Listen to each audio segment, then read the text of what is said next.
get paid to worry. Yeah. So, no, we knew this was going to be a tough environment. And like I said, when you lose your conference, home opener against Utah State, you feel like you're chasing already. And so we chased the road win down. So that puts it in better context.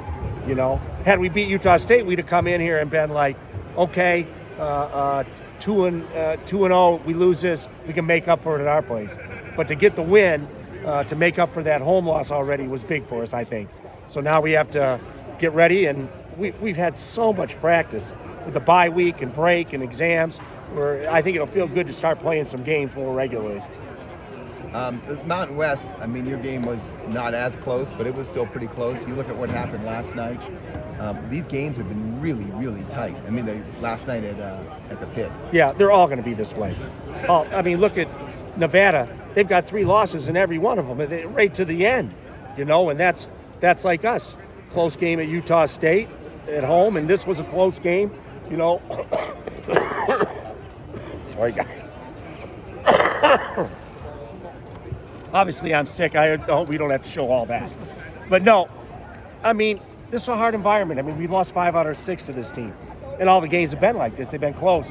I think the difference today is Boise's beaten us on a lot of second chance opportunities.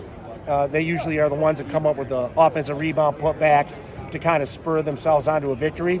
It seems like we had 15 offensive rebounds. It was a big difference for us today. So to flip that script was kind of nice because that's how they usually win. That's how they beat us.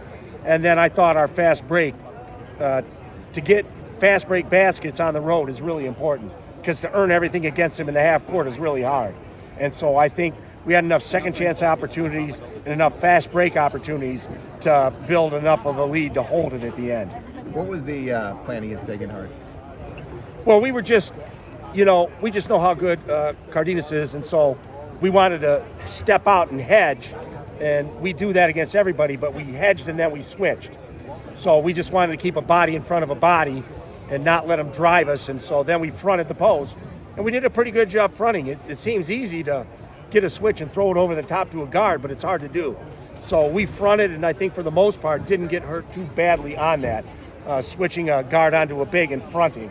What about when they just put him in the skinny post and isolate and try to get you to double team? Well, yeah, we tried to double. There? The only one they really hurt us on is when we went before he dribbled. And we went on the catch, and they swung it around and got a 3. Yeah. Usually if we go on the bounce, we're a pretty good scrambling team. Was that the plan? Yeah, we usually go on the bounce. But the one time he was a little further out, and we went right away, the bench yelled for us to go, and it didn't work out so well on that one possession. You mentioned the struggles here, 6 of 7, I think. How nice is it to come in here and be heading to the airport once with a win? Oh, it's a hard place to play. And we've had epic games here too. Every game we have with Boise seems like it's that way. Even last year we had one home loss, and it was Boise in overtime, and Max Rice hit an incredible tough 3-point shot in that game. So this is a healthy series, one that I think both coaching staffs enjoy. There's not a lot of animosity amongst our teams. These are 2 really good teams that play the game the right way. And so if you lose, you tip your hat to the other team because these are the class of the Mountain West. I know Cardenas was in foul trouble some, but he hit those back-to-back threes, and then they changed one of them to 2 during the timeout, and then you guys scored the next 7 in 55 seconds to kind of pull back ahead. How big was that stretch? Yeah, well, I for a guy that gets criticized for not using his timeouts, I think I took a pretty timely timeout. It was 58-58. It was such a good timeout. By the time we came out, we had a 1-point lead. They took a point off the board. And then we scored on a couple possessions. And, Cardenas is great. He's a great player. And so we made some tactical mistakes. We wanted to jump out and switch those. And Jared Coleman-Jones didn't go out and switch that ball screen. He shot behind.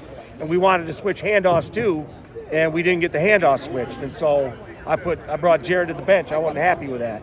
So put Miles back in. You don't get much room for error, and we made a couple mistakes, and they made us pay. So to our credit, we still found a way to hang in there and get a victory. Taj just knows how to play. And he's just getting better. He's a freshman, first time at this level, and he's getting more comfortable. His defense is getting better. But he's an elite level passer. He knows where everybody is on the floor, And now, it seemed early in the year he wouldn't attack to the rim. You know, he'd settle for the three or get in the paint and pass the ball. Now he's attacking to the rim, and it makes him really dangerous. Was it just effort or technique or the rebounding you mentioned? They came in as one of the better rebounding teams. You guys at times have struggled with rebounding. What was it? Just you wanted it more today, or how do you explain? I don't know. I mean, we've got good rebounding length, and there are games where we play against good rebounding teams, like a Houston, and we out-rebound them. And then we'll play a game like Cal Baptist and give them 19 offensive rebounds. So I think it's a young team that doesn't focus on the task at hand enough. I think when we're focused playing against good competition, we seem to be able to rise to it. And so I thought we rose to the competition today and did a really good job on the glass. You decided to roll with Taj late. Was that just because he was playing well, or was there a matchup situation you saw that you liked? No, it's just he was playing well, and I liked how BJ played. But Taj came in, and I think he got an assist, he got a basket, and he was making timely plays. And so, a lot like Leon. Leon had guards play today that hadn't made a lot of shots. He made them today against us, and so that may spur them to more minutes as the season moves on.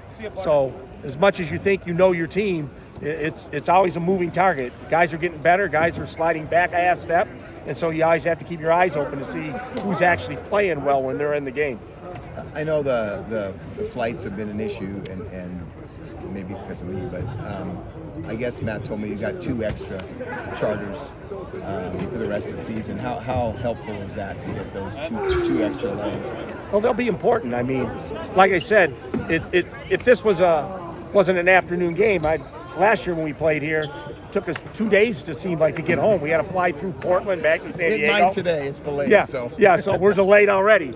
But as long as we get back tonight, and then we'll give them a day off tomorrow and have 2 prep days for Air Force. That's plenty of time. But no, chartering is obviously nicer when you're able to do it. And so when we can, we're eternally grateful for that.